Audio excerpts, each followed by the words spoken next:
Crypto's the future. But there's only one cycle anyone relies on. It's called the 4-year cycle.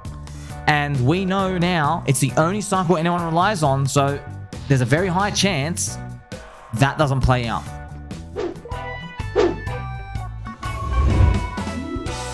When Lambo, I'm such a degen. Welcome to Degenny from the blockchain, where we DeFi logic. And in this episode, we discuss, could we see the top of this cycle in crypto and Bitcoin in 2024? That tease was your friend Sami from a video from March 2nd, where he basically said that we've never seen what we're seeing right now, almost hitting all-time highs right around the halving. We've never seen this before. So his thesis is that everybody's on the 4-year cycle, and look at this. It's already deviating from the 4-year cycle, and we're not even at the halving. So I love your friend Sami because he has a contrarian view. And that's not a bad thing. It's just he's very prepared in what he's going to do with his bags. Let's just put it that way. Because that's the same way I feel about it is I talk more bearish than I really am, just so I can be mentally prepared to take profits, because this Bitcoin ETF thing has clearly changed the 4-year cycle, at least for this one. And we see near all-time highs before the halving. This is insane. So is everything out the window? I interviewed for a job late last year. It must have been September, like around September 2023. And it was for one of the biggest accounts on X in their X spaces to be a show producer. I won't reveal any names because I don't want to be embarrassed.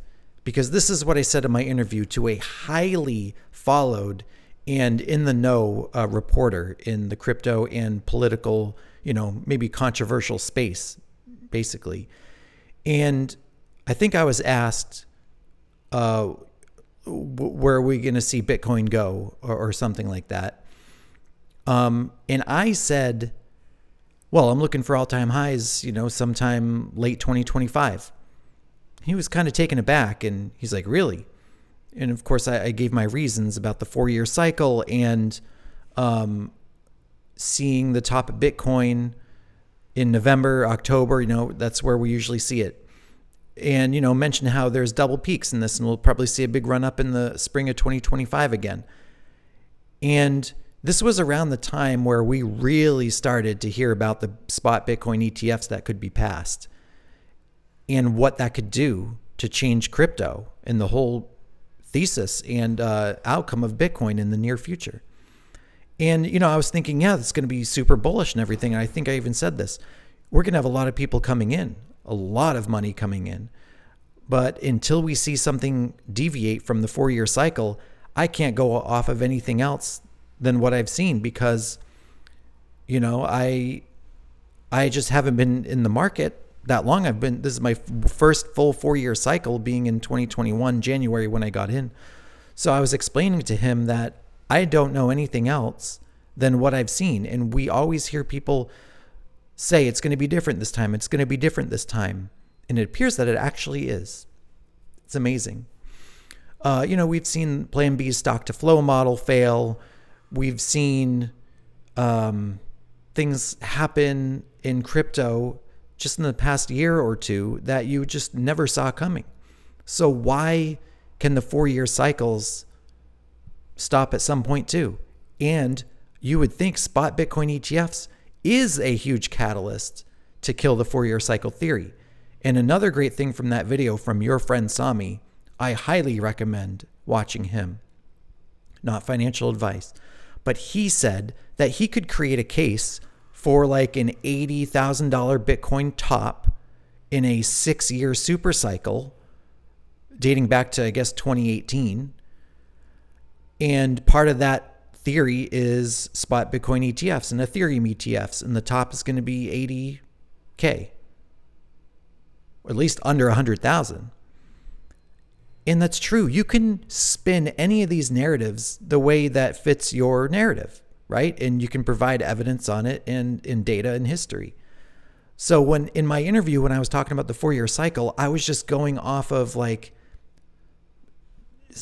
simple brain mentality or something like, yeah, the 4-year cycle.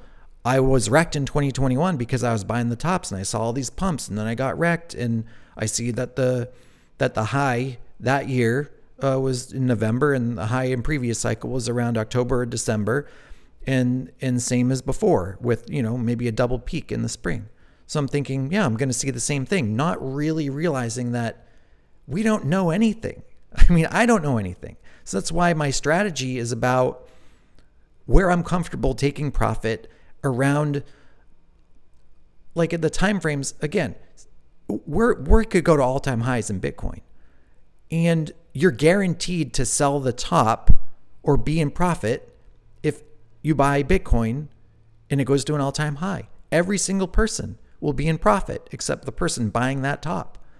So whether it's tomorrow that Bitcoin goes to 70K and sets new all-time high, or we come down and then maybe play out the 4-year cycle theory again, and it doesn't come back up until, let's say, a year from now, and then you get out. Like, whenever the all-time highs for Bitcoin are, that is your sell signal. That's simply your sell signal, at least for that moment in time. So these were things I was not thinking about in this interview, and I thought I was like super savvy in what I was saying because I know all this history about Bitcoin. But no, like, we're so close to all-time highs in 2024 already. Who's to say we can't get there before the halving? And then, like, I don't think we've been this close to an all-time high before the halving in a new cycle before ever. And if the 4-year cycles are changing, and your friend Sami can lay out this nice history of the past 6 years on Bitcoin and create a thesis around an $80,000 Bitcoin top, let's say, in a long 6-year super cycle, then that narrative can be backed by data. So it's not about that anymore. It's just about what number are you comfortable selling. And that's what I tell myself. If Bitcoin hits new all-time highs, I for sure will wait for that alt season to come, and I'm going to say that's the top. Crazy to say that because just recently I thought, yeah, 2025 going to be a great year. 2024 we're going to see Bitcoin ETFs, and we're going to see the halving, and it's going to be awesome. We're going to feel a lot of FOMO and rumblings of retail coming in the fall and the winter of 2024 to come to a blow off tops in 2025. Still could happen, but it seems like it's happening now. It's like time to take profits. These coins, we've had like 6 months of green, right? And these coins are just popping off. It's crazy to think how high some of these coins have already gone, and we're not even at the halving.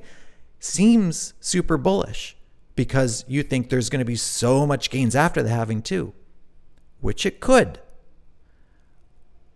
But if I can make money now instead of next year, you bet your ass I'm going to be making that money and taking those profits. What do you think? Let me know in the comments below. Always do your own research because this is not financial advice. It's just my blockchain reaction. Thank you for watching. Thank you for watching to the very end. Please subscribe to the channel, hit the like button, drop a comment, and share the video. Follow me on X at Degenny Crypto, and please enjoy the next episode or my suggestion to the left.